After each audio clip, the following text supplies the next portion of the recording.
Paul tells Timothy in 2 Timothy 2, now flee youthful lust. So I'm not going out looking for a fight. Following what we see throughout the book of Proverbs, I am going to fear sin. In Genesis, sin is waiting at the door. Its desire is to have you. I'm going to fear sin. So the first thing I'm going to do is avoid those things that are most likely to trip me up, whether it be media or proximity to another person that may offer temptation. So you want to say, first of all, I don't trust myself. And so I'm not going to put myself in situations that make me more vulnerable. So that's the first thing, flee youthful lust. The other thing is something that it amazes me that people don't talk about this. You know, James chapter 1 is the big book on temptation, or the big chapter on temptation. But right after he talks about temptation, people think that automatically he changes to another subject because he says, every good thing given and every perfect gift is from above, coming down from the Father of lights. And I don't separate that from temptation. Why? Because I believe that the greatest motivation for avoiding temptation and fighting temptation is this. Everything that the world, everything that the devil can offer me is a counterfeit that eventually will become like gravel in my gut.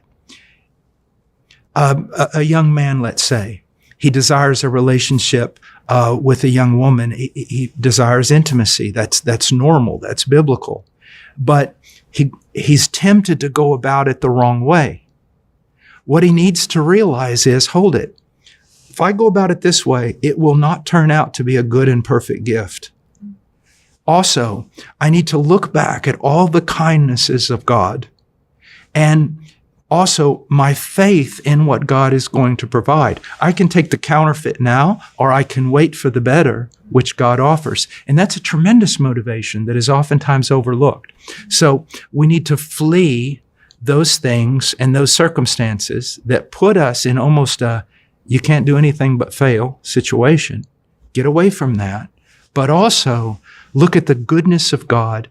Realize that in his sovereignty and his omniscience, he knows that many of our desires that can be perverted are actual in themselves good desires, and he has a plan for them. Can you talk just briefly on the extent of what Paul is including when he says make no provision for the flesh? You said media, other things that might cause us to be tempted. Right. Talk about the radical nature of no provision.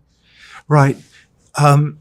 First of all, we need to be careful about that. Why? Because some people say, okay, I'll make no provision for the flesh. And that's true. But none of this works unless as a life discipline. First of all, we must be regenerate. We must be Christians. You know, you can fight sin. I know lost people who fight sin and they're not very successful. Secondly, even as a Christian, the foundational thing is renewing my mind in the Word of God, that I might know what the will of God is, Romans 12, 1 and 2. So in that's the foundation. Now, this thing of making no provision of the flesh for the flesh is not just media, computers, being with someone that I'm attracted to in a certain circumstance that make both of us vulnerable, but it's also, and I find this to be one of the most important things, it's that bad company corrupts good morals.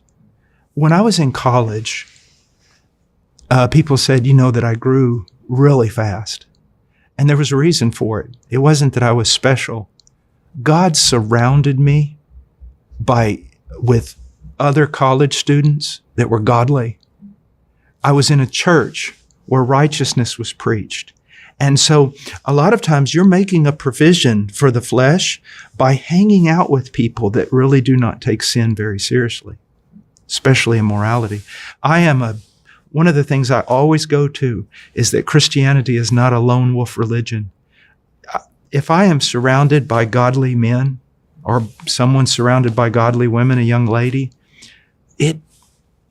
that's what we have to have.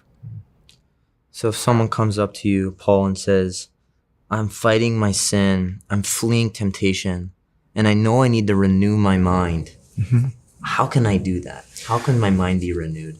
You know, when it talks about renewing your mind in Romans 12, it doesn't say renewing your mind with the word. I mean, that it's not in there. But we do know from other passages, Psalms, and throughout the Bible, that the greatest way in which we renew our mind is with truth, and the only infallible truth is the Bible. But it's also talking about renewing our mind in fellowship, conversation, Colossians 3:16, 17, renewing our mind with the music that we listen to. The Reformation was advanced through the hymns they were singing. And so that's the way we do it. Mm. That's the way we do it. So helpful. Thank you so much. But let me also say this. How do I study the Bible? And yes, there are a lot of ways, but I find that very few people have ever read Matthew to Revelation. I find that there are even fewer people who've read Genesis to Revelation. Just read the Bible through over and over and over.